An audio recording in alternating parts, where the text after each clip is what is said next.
Most sellers think they're ready to list, and then they accidentally cost themselves money before the house even goes live. Not because the house is bad, not because the market has shifted, because they missed a few things that quietly hurt them before day one. And the frustrating part is some of these mistakes happen before buyers even walk through the door. Because what you do before your home hits the market impacts your price, timeline, and how buyers feel about your house before they even schedule a showing. So if you're thinking about selling in the Minot surrounding area, I want to walk you through the exact step-by-step process and a few things people skip that quietly comes back to haunt them. Listing day is not the starting line. Most people think selling starts when the sign goes in the yard. It doesn't. By the time your house hits the market, a lot of important decisions already happened. Pricing, condition, presentation, photos, repairs, strategy. And here's why that matters. Buyers make assumptions incredibly fast, sometimes before they even pull into the driveway.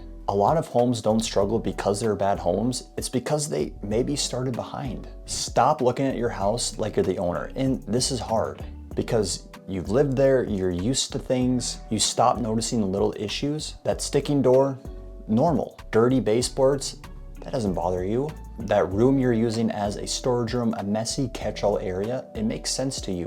But sometimes not to buyers. Walk through your house and ask, if I saw this online tomorrow, what would immediately stand out? Not emotionally, objectively. Because buyers don't walk in with your memories, they start comparing your home to every other house they've already seen. Here's where sellers can make expensive mistakes. They either fix everything or absolutely nothing.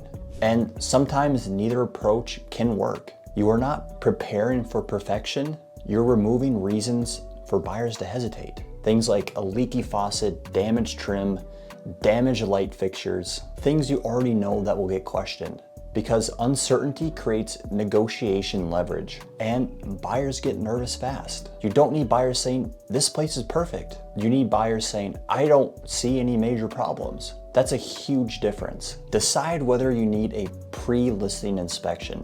This is where sellers split. Some people want every surprise handled up front. Others would rather let buyers do their inspection, and neither is automatically right. But you should understand one thing. Once you know about an issue, you now know about it, and that changes things. If you suspect roof concerns, aging systems, past repairs, or possible maintenance issues, then maybe it makes sense. If you're planning to sell more simply, then maybe not. There's strategy involved here. Declutter like you're moving tomorrow. And this sounds basic. People hear this advice all the time, but most people still don't do enough because decluttering isn't about cleanliness. It's about helping buyers understand space. A buyer walks into a overloaded room and thinks this feels small. They don't think they own too much stuff. Closets, counters, garage, storage, laundry room.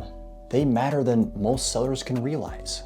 You are not decorating for yourself anymore, you're just removing friction. Photos matter than most sellers realize, and this one hurts because sellers often assume if buyers are serious, they'll come see it. No, they won't. Not if the photos stop them first. Your house competes online long before anyone wants to view it in person. Bad photos create fewer showings, lower urgency, and slower activity. And once a listing loses momentum, it's hard to get it back. Price strategy starts earlier than you may think. Pricing is not what do I want? Pricing is not what makes me happy. Pricing starts with positioning. Because if buyers think, oh, this is priced too high, they may not even view the property and they disappear. And the first couple weeks matter a lot. That's when excitement is the highest. That's when buyers pay attention. And that's when you have leverage.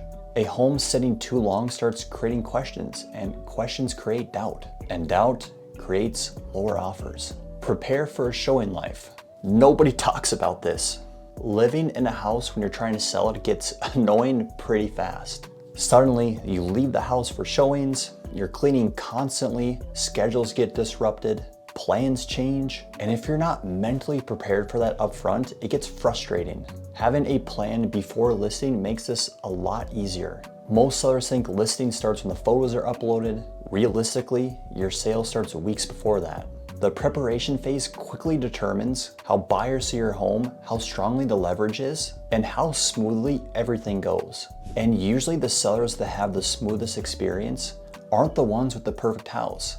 They're the ones that prepared intentionally. If you're getting ready to sell in the Minot area, I break down a lot of things people wish they knew earlier so you can avoid learning expensive mistakes halfway through the process. And if there's a topic you're still trying to figure out, drop a comment below because chances are someone else is wondering the exact same thing.